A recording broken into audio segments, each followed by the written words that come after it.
Mesdames, Messieurs, vous le savez, la sphère entrepreneuriale en Afrique est caractérisée par la jeunesse de nos prodiges chefs d'entreprise. Aujourd'hui, Initiative va à la rencontre d'une jeune béninoise, moins de 30 ans. Son nom, Tertulie Gaffan, et sa société, Les Régales Tertulia, spécialisée dans la production des farines infantiles, et elle existe depuis 2020. Madame Gaffan Tertulli, c'est un plaisir de vous avoir sur ce plateau Initiative. Bonjour Madame la journaliste.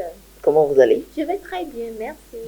Alors pour démarrer, racontez-moi un peu l'histoire autour des régales tertuliens.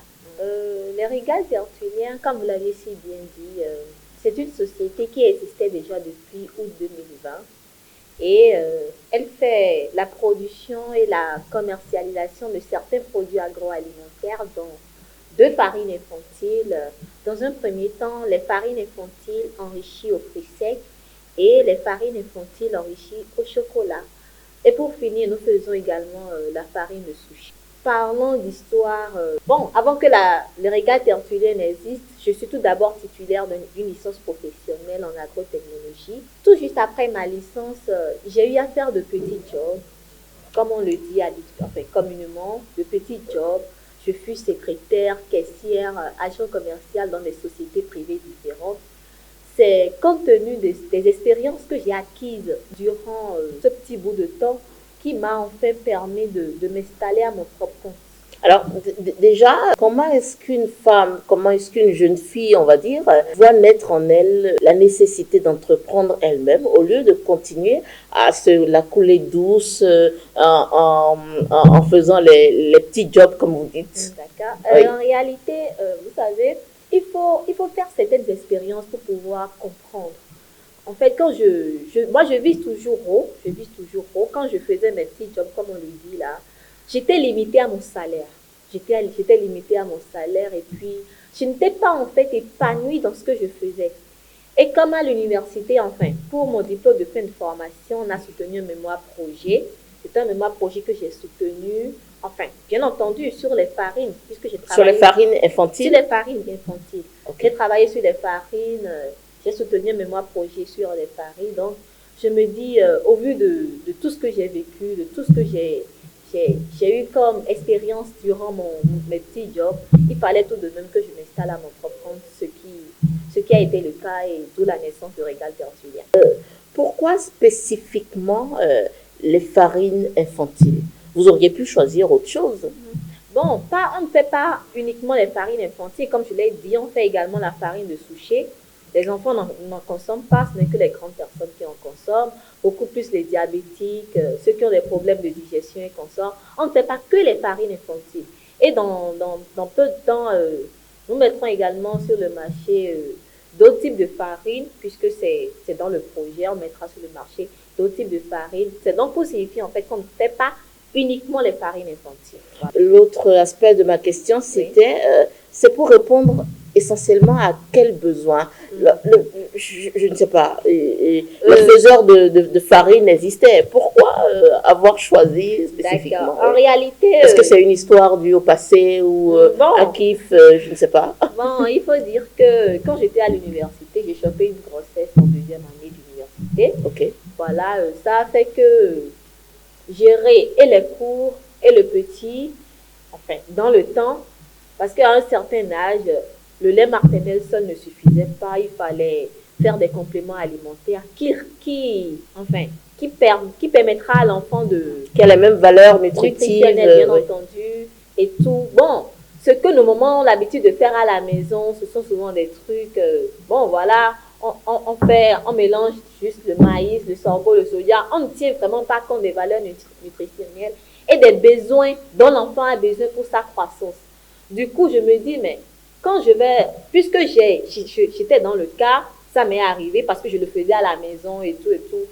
Mais quand je voulais soutenir ma licence, je me dis, mais il faudrait quand même, puisque j'ai eu ce problème, il faut quand même que je trouve une solution à ça, que je cherche à pallier ce problème-là et tout.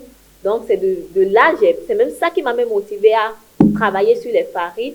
Est-ce que déjà depuis 2020 que vous existez, vous avez quand même mieux inspecté le secteur des farines en Afrique. Et quelle plus-value apportez-vous avec les Régal Bon, il Tertulia? faut dire que pour le moment, je ne vends que mes produits. C'est vrai que j'ai des amis à l'étranger qui en prennent. Je n'écoute que mes produits au Bénin pour le moment, si ce n'est des amis à l'étranger qui, lors de leur voyage, ils amènent là-bas. Je n'écoute que mes produits et pour le moment au Bénin. Donc, la production est essentiellement locale. Voilà, exactement. Mais je compte étendre mes tentacules dans la sous-région et consorts. Depuis que vous existez en tant que femme entrepreneur, quelles sont vos difficultés? Bon, il faut dire que bon, quand on entreprend, il y a de ces difficultés qui viennent toujours, on essaie de surmonter. Encore que, bon, des fois, on ne vend pas tout le temps. Il y a des fois, il y a mes ventes, tu ne vends même pas pendant presque un mois. Tu ne vends pas pendant presque un mois de ces difficultés qui viennent. Il y a de ces clients aussi, il faudra gérer leurs humeurs et consorts. Ce sont des difficultés qu'on gère au quotidien. Et dans le même temps, avec la cherté de la vie actuellement, les matières premières ne sont plus... Enfin, les prix auxquels on prenait les matières premières au début, ce n'est pas le cas maintenant. Et puisque la clientèle était déjà habituée au prix que... Enfin, le prix est standard en fait. Et vu la cherté de la matière première, on n'arrive pas à faire assez de profit. Enfin, l'activité prend un coup. Oui, l'activité prend un coup, mais cependant, on gère et puis on ne lâche pas. Comment est-ce que vous gérez la concurrence? Bon, la concurrence, moi, je suis toujours dans une optique. Mes clients, enfin, j'ai ma clientèle, je prospecte toujours et tout. Du coup, je fais ma publicité. Ceux qui sont intéressés, ils viennent acheter. Dans le même temps, les autres aussi sont dans leurs affaires, dans leur business. Ils produisent, ils vendent. Je me dis, chacun avec sa clientèle et puis voilà. Parlons plus précisément des spécificités de vos produits. Pour mes farines infantiles, c'est consommable dès l'âge de 6 mois. Consommable dès l'âge de 6 mois jusqu'à un âge. Est-ce que c'est un remplacement du lait maternel? Pas un remplacement, en complément. Ok. Oui, parce que, bon, la bouillie ne va pas remplacer. Le lait maternel a toujours sa valeur et tout. Il ne faudrait quand même pas, à cause de la bouillie, stopper avec le lait maternel. C'est un complément alimentaire au lait maternel. Donc, bon, c'est juste ça. Et puis, les farines sont consommables dès l'âge de 6 mois jusqu'à 6 âges. Ah, ok. À partir de 6 mois jusqu'à 6 âges. Pour l'enfant ou pour l'homme? Quand on dit farine infantile, c'est vrai, les enfants sont beaucoup plus priorisés, mais les grandes personnes aussi peuvent en consommer. Et quelles sont les valeurs qu'on y retrouve? Bon, c'est beaucoup... Enfin, moi, mes farines...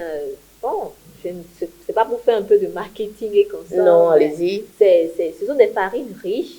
Ceux qui ont l'habitude d'en prendre en savent quelque chose. Ce sont des farines riches et tout. Bon, je respecte les proportions nécessaires à la croissance de l'enfant. Okay. Tertulie Gaffan, dans notre introduction, vous avez dit que vous avez commencé votre aventure entrepreneuriale après les petits jobs au lendemain de votre licence, je crois bien. Oui, bien. Alors, en Afrique, il y a un truc auquel les jeunes ne croient plus trop. Démarrer à 0 francs. Est-ce que c'est votre cas? Non, je peux dire que ce n'est pas mon cas. Vous n'avez pas démarré à 0 francs? Je n'ai pas démarré à 0 francs. Ça, je l'avoue. Je peux être franc. Je n'ai pas démarré à 0 francs. Quand je faisais mes petits jobs, je faisais de petites économies à côté. Dans le même temps, j'avais également des charges fixes. Mais je faisais tout de même de petites économies à côté. Je tenais tout de même à réaliser mon projet. C'est un projet qui me tenait à cœur depuis l'université. Et tout, je me disais que tôt ou tard, j'allais réaliser ce projet-là. Avec mes petites économies et tout. Et puis, il y a eu une mésaventures dans mon tout dernier job. C'est même ça qui m'a motivée à vouloir commencer coûte que coûte. Laquelle mésaventure, si vous voulez? Quand on est femme. Ah, la sempiternelle histoire d'harcèlement et d'autres. Et tout, voilà. Okay. Donc, c'est après mon licenciement, parce que on m'a licenciée, parce que je ne voulais pas céder et tout. Bon, c'est une parenthèse. Donc, après mon licenciement, et puisque j'avais un peu d'économie, je me dis maintenant, je ne veux plus faire de job, je ne veux plus travailler pour quelqu'un. C'est avec les économies que j'ai pu débuter mon activité. Avec combien est-ce qu'on pourrait en avoir une idée? Bon, pour ma part, je n'ai pas commencé avec grand-chose. J'ai commencé avec un petit 100 000. Ok. Voilà. Okay. Et c'est ça que je gère actuellement. C'est vrai qu'à un moment donné, j'ai eu à faire des compléments. Bien sûr. J'ai eu à faire des compléments compte tenu du marché, de la demande et tout.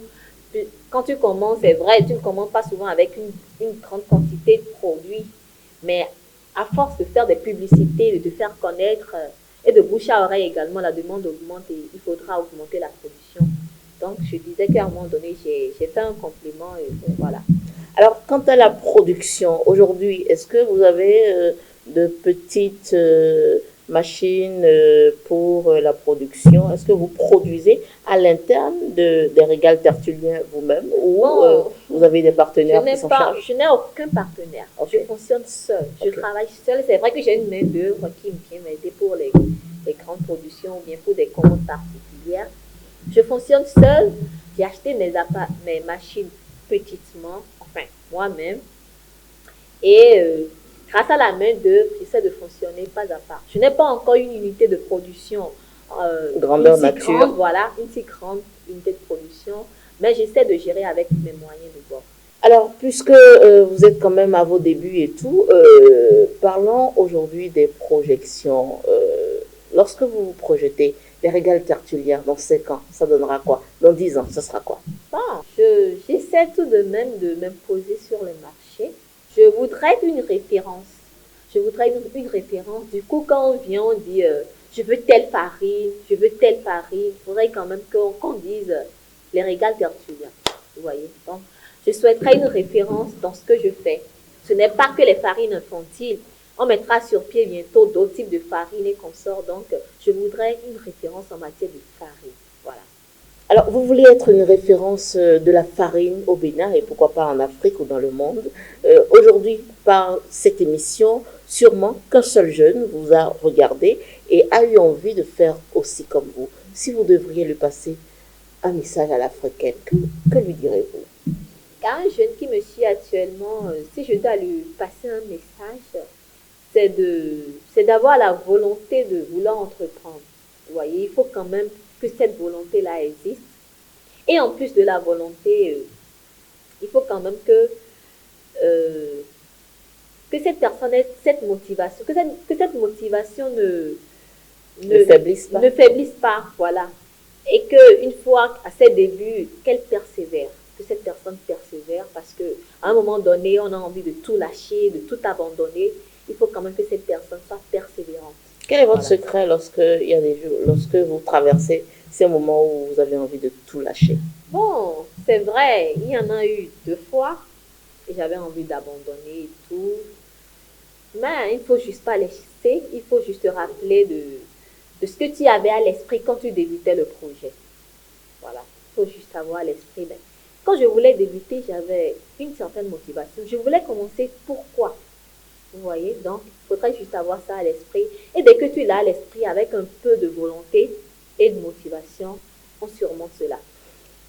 Mesdames, Messieurs, nous sommes quasiment au terme de cette émission initiative, ce nouveau numéro avec Tertulie Gaffan. Vous allez, pour conclure complètement et définitivement, vous allez nous donner un contact, nous donner la situation géographique de votre société et je ne sais pas, peut-être passer un appel à votre clientèle, passer un message à votre clientèle. Les régals tertuliens, c'est vrai, nos produits sont disponibles partout.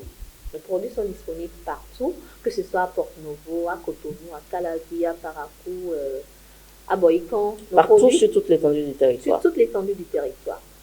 Nous avons également un service de livraison à notre actif qui nous permet de gérer la clientèle.